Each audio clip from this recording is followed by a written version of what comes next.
व्यक्ति क्या होता है कि उसके अंदर ये तरह तरह के जो तनाव चलते हैं, उसके कारण उसका जीवन अस्त व्यस्त हो जाता है। वो तनाव किन कारणों से होते हैं? एक हो गया रोजमर्रा की ज़िंदगी का तनाव, मतलब डेली रूटीन में जो हमारा तनाव चलता है कि हमको काम है, वो हमारा काम ठीक से नहीं हो पा रहा है। हमको मान लीजिए कि हम ऑफिस में नौकरी करते हैं और वहाँ पर हमको जो कार्य दिया हुआ वो कार्य हमसे ठीक से नहीं हो पा रहा है, या हम पढ़ाई करते हैं और हमारे सिलेक्शन नहीं हो रहे एग्ज़ाम में, या हमको जो डेली रूटीन में हम मान लीजिए कि घर चलाने के लिए जो हमको आर्थिक स्थिति हमारी सुदृढ़ होना चाहिए वो नहीं है। तो हमको जो हमने सोच रखा कि इस महीने में इतना हमारे पास अर्निंग आना चाहिए, वो अर्निंग नहीं आ पा रही है। तो ये रोज़मर्रा की ज़िंदगी के जो तनाव हो गए। एक हो गया अकेलापन। अकेलेपन में क्या होता है कि व्यक्ति खुद में ही अंदर घुटन महसूस करता है, वो किसी को बता नहीं पाता, वो बोलने नहीं जा सकता कि मैं तनाव में हूँ, ऐसा कुछ है। परिवार में भी अकेलापन है, मतलब हो सकता है कि वो परिवार के 4 लोगों के साथ बैठा हो पर वो अपने आप को शेयर नहीं कर रहा किसी से, अपनी भावना अभिव्यक्त कर ही नहीं रहा है। तो वो अकेलेपन में अंदर ही अंदर घुटता है और उसको फिर ऐसा लगने लगता है कि मैं कुछ कार्य करने योग्य हुई नहीं। और फिर उसके बाद उसके अंदर जो नेगेटिविटी का लेवल बढ़ता चला जाता है, और जब ज़्यादा नेगेटिविटी उसके अंदर आएगी तो कार्टिसोल करके जो हार्मोन्स होता है वो जनरेट होता है, और वो क्या करेगा कि वो तनाव का हार्मोन्स कहलाता है। तो ब्लड शुगर की मात्रा बढ़ा देगा पूरे शरीर के अंदर, और वो क्या करेगा कि आपके पूरे शरीर को अस्त व्यस्त कर देगा। तो शारीरिक बीमारियां आपके अंदर लेकर आएगा, मानसिक बीमारियां लेकर आएगा। तो सबसे पहले ज़रूरी है कि हमको ये जान लेना है कि तनाव का कारण क्या है। अब तनाव का एक और बड़ा कारण होता है शारीरिक बीमारियां। जैसे कई बार आपने सुना होगा कि कोई व्यक्ति ने बोला कि भाई हमको इच्छा मृत्यु चाहिए। क्यों चाहिए? बोले इतनी गंभीर बीमारियों से पीड़ित थे, हम बहुत दुखी हो गए, इसका कोई इलाज नहीं है। हम कैंसर से पीड़ित हैं, इसका कोई इलाज नहीं है। हम शुगर से पीड़ित हैं, इसका कोई इलाज नहीं है। ऐसा व्यक्ति को लगने लगता है। तो वो उस नकारात्मकता में इतना गहन चला जाता है कि इन बीमारियों का कोई इलाज नहीं है। सामान्य सी बीमारी, किसी को बीपी भी हो जाती है तो वो अंदर परेशान हो। वो उसको समाधान ये नहीं करता कि मैं उसको योग से ठीक कर लूँ, आयुर्वेद से ठीक कर लूँ, प्राकृतिक चिकित्सा के द्वारा ठीक कर लूँ। वो सोचता है कि मैं तो बीमार हो गया, और वो बीमारी का तनाव उसके अंदर होने लगता है। वो गोलियां भी खाने लग जाता है, और वो अंदर ही अंदर और ज़्यादा तनाव के कारण वो बीमारी और ज़्यादा बढ़ने लग जाती है। एक और उसके बड़ा कारण हो जाता है कि पुरानी यादें व्यक्ति को परेशान करती है। हम पास्ट को जाके सही नहीं कर सकते, जो बीत गया। जैसे हम 12th में पढ़ते हैं तो हम 10th के जाके परसेंटेज नहीं सुधार सकते, जो बन गए। आगे की ओर हम जा रहे हैं तो हम वर्तमान को सुधार सकते हैं। अभी क्या हो रहा है, व्यक्ति मतलब दिन भर ये सोचता रहता है कि मैंने अगर उस टाइम पे ऐसा किया होता तो ऐसा होता, या मुझे परिवार का ऐसा सपोर्ट मिल गया होता तो मैं ऐसा कर लेता। तो इसी पुरानी बातों में ही लगा रहता है, उलझा हुआ रहता है कि यदि मेरे अंदर में उस टाइम पे अगर 10th में था तो मैं इतना अच्छा कार्य कर सकता था, तो मेरे बहुत अच्छे % बन सकते थे। वो वर्तमान में वो 12th में है, लेकिन वो नेगेटिव विचार लेके आ रहा है पुरानी उसके अंदर बातें चल रही हैं। पुराने टाइम पे उस जगह में गया था तो वहाँ पर मुझे अपमानित किया गया, वहाँ मुझे बराबर सम्मान नहीं मिला, तो वो अहंकार से भी उसको जोड़ लेता है। तो उसके अंदर दिन भर ये पुराने विचार चलते रहते हैं, जिन विचारों का कोई महत्व नहीं जीवन में। पुराने विचारों का जो लाइफ में बीत चुका है उसका जीवन में कोई महत्व नहीं है। जीवन वर्तमान में है, तो वर्तमान को यदि आप सुधार लेंगे, अभी वर्तमान में आप जो कार्य कर रहे हैं उसको जितना अच्छे तरीके से कर लेंगे तो आपका भविष्य सुधर जाएगा। और अपने आप जब आप आगे जाएंगे तो आपको पीछे देखेंगे तो आपको ऐसा कुछ नहीं लगेगा कि आपसे कोई गलती हुई है। एक और जो बड़ा कारण है तनाव का, वो है धूम्रपान।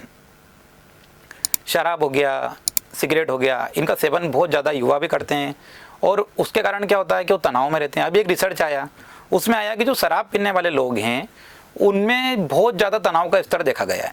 और सुसाइड अटेम्प्ट भी ज़्यादातर कौन से लोग करते हैं? जो शराब ज़्यादा पीते हैं। सब जानते हैं इस बात को, लेकिन फिर भी कोई आत्मसात करने को तैयार नहीं है। कोई भी धूम्रपान को छोड़ने को तैयार नहीं है।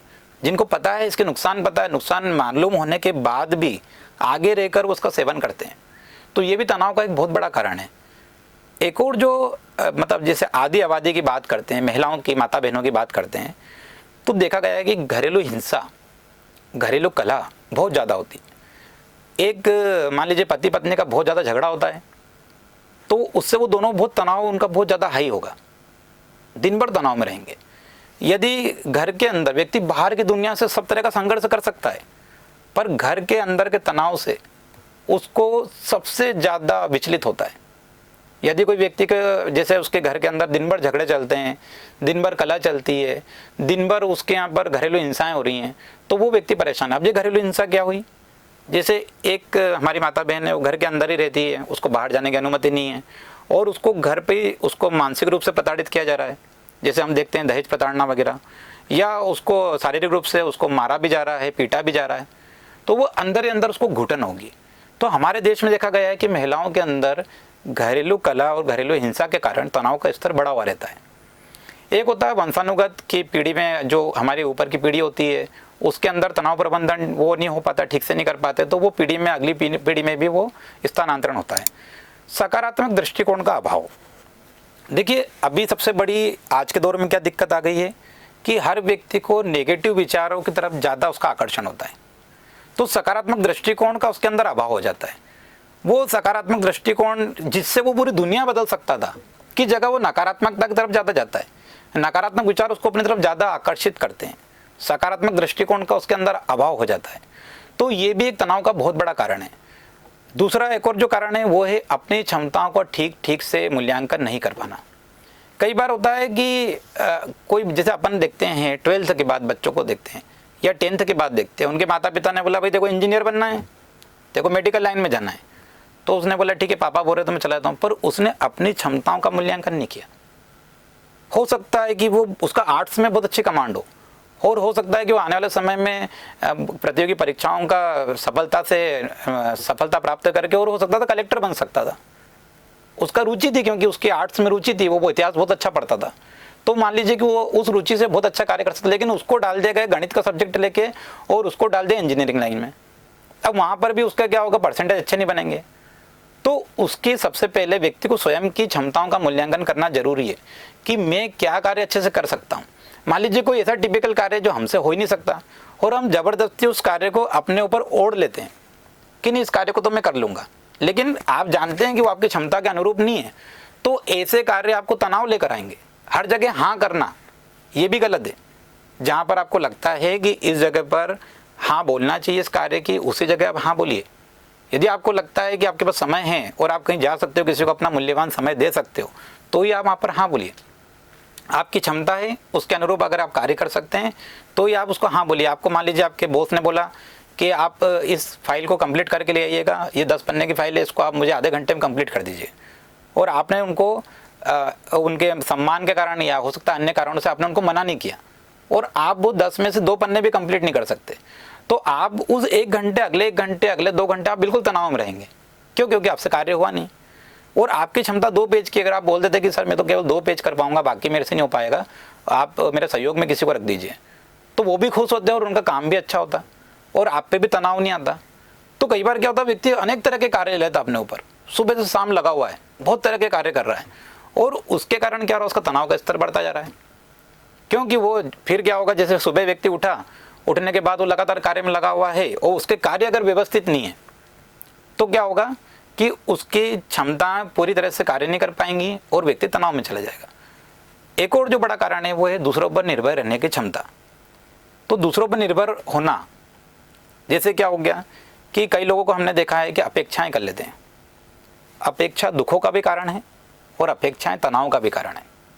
यदि हमने किसी से अपेक्षा कर ली कि मेरा वो दोस्त इस कार्य में मेरी मदद करेगा, और जब हम उसके पास गए और उसने मना कर दिया, तो हमको अंदर से कितना बुरा लगेगा, और उस बुरा लगने के कारण क्या होगा कि हम बेवजह का तनाव भी अपने ऊपर लेंगे कि उसने तो मेरी मदद नहीं करी, मैं तो उसकी मदद करता था। तो व्यक्ति अलग अलग जगह से अपेक्षाएं ले लेता है कि हाँ मेरा तो ये कार्य बहुत अच्छा होगा, वो व्यक्ति मेरी बहुत मदद करेगा, बॉस हैं तो बॉस हमेशा मुझे आगे बढ़ाएंगे, दूसरे लोग हैं वो हमेशा हमारा साथ देंगे। पर ऐसा संभव नहीं हो पाता कि हर जगह जैसा हमारी अपेक्षाएं होती है उस तरह से कार्य हो, ये संभव नहीं है। ये संभव पूरी तरह से हो नहीं सकता। 100% आपको सब लोग आपका समर्थन करें, ऐसा कभी नहीं हो सकता। अनेक लोग आपको अपेक्षाओं के अनुरूप कार्य नहीं करेंगे तो वो आपके तनाव का कारण होगा। स्वार्थ एवं अहंकार की भावना। देखिए आज के दौर में क्या हो गया कि व्यक्ति अहंकारी बहुत हो गया है, और अहंकार तनाव को बढ़ाता है। जैसे कि मान लीजिए कि कोई व्यक्ति सोच रहा है कि नहीं मैं तो अगर वहाँ किसी जगह जाऊँगा तो सब लोग मेरे सम्मान में खड़े होना चाहिए। मैं किसी जगह जाऊँगा तो यदि मान लीजिए मैं किसी पार्टी में गया हूँ तो वहाँ पर भी मुझे बहुत सम्मान होना चाहिए। एक व्यक्ति मेरे आदर से साथ बाहर से लेने अंदर तक आए, अंदर का व्यक्ति मुझे बाहर तक छोड़ने जाए। मैं अगर कहीं जा रहा हूँ तो मुझे वहाँ पर सभी लोग मेरे सम्मान में खड़े हो जाएँ। तो इस तरह के अहंकार की भावना बहुत हो गई। उसके कारण क्या हो रहा है कि व्यक्ति को लग रहा कि मतलब फिर वो गया और वहाँ पे उसको वैसा सम्मान नहीं मिला, तो फिर वो दुखी हो गया, दुखी होने के कारण फिर वो नेगेटिव विचारों में चला गया, फिर वो तनाव में चला गया। तो उस कारण से क्या हो रहा है कि सबसे पहले अपने आप को सरल बनाना पड़ेगा। हम जितने सरल रहेंगे उतने ईश्वर के निकट रहेंगे, और जितने हम अपने आप को ऐसे आडंबरों के अंदर रखेंगे उतना ज़्यादा हमारा जो पूरा अंदर का तंत्र है, मस्तिष्क है, हमारा मन है, उन सब पे दुष्प्रभाव पड़ेगा। तो अपने आप को सरल रखें। यदि कोई अपने पास आया तो उससे आप बिल्कुल आत्मीयता के साथ मिलिए। यदि आप किसी की मदद कर सकते हैं उसका मदद करिए।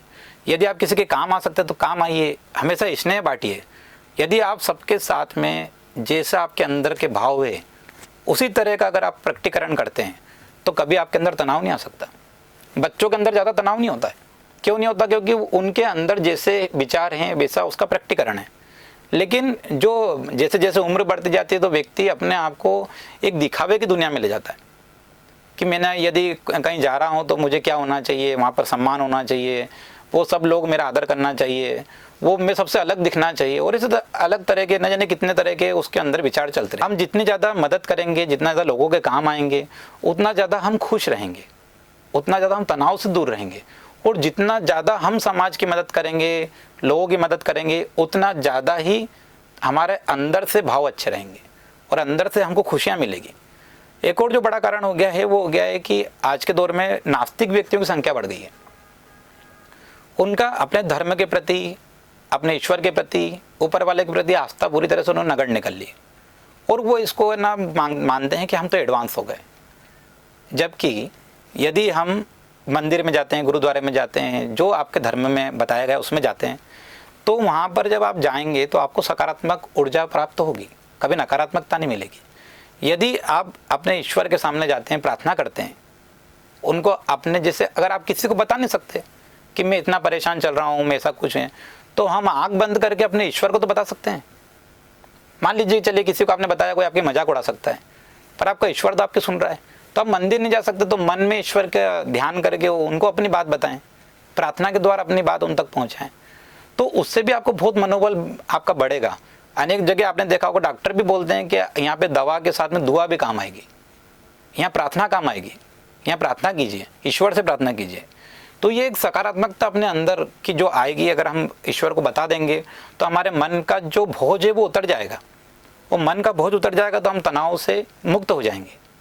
अब आ गया फिर कि आत्मसम्मान एवं आत्मविश्वास का अभाव हो गया है कि अभी आज के दौर में क्या हो गया कि कॉन्फिडेंस लेवल तनाव के कारण क्या हो रहा है कि मान लीजिए उसके अंदर बहुत सारा तनाव है, तो तनावग्रस्त व्यक्ति आपके सामने बैठा है शारीरिक रूप से, पर मानसिक रूप से उपस्थित नहीं है। उसको तनाव में बैठा हुआ है, उसके अंदर कुछ बातें चल रही, विचार चल रहे हैं, और आप उसको अगर कोई बात भी बोलोगे तो वो हाँ कर सकता है, पर जरूरी नहीं कि उसने सुनी हो। तो उससे कॉन्फिडेंस लेवल उस सामने वाला व्यक्ति का जिसको तनाव में है उसके अंदर बहुत ज़्यादा कॉन्फिडेंस का अभाव हो जाता है। अब जो तनाव के कारण शारीरिक जो लक्षण है उनको समझ लेते हैं कि तनाव के शारीरिक लक्षण कैसे हम पहचान सकते हैं कि कोई व्यक्ति तनाव में है। तो तनाव के शारीरिक लक्षण में बात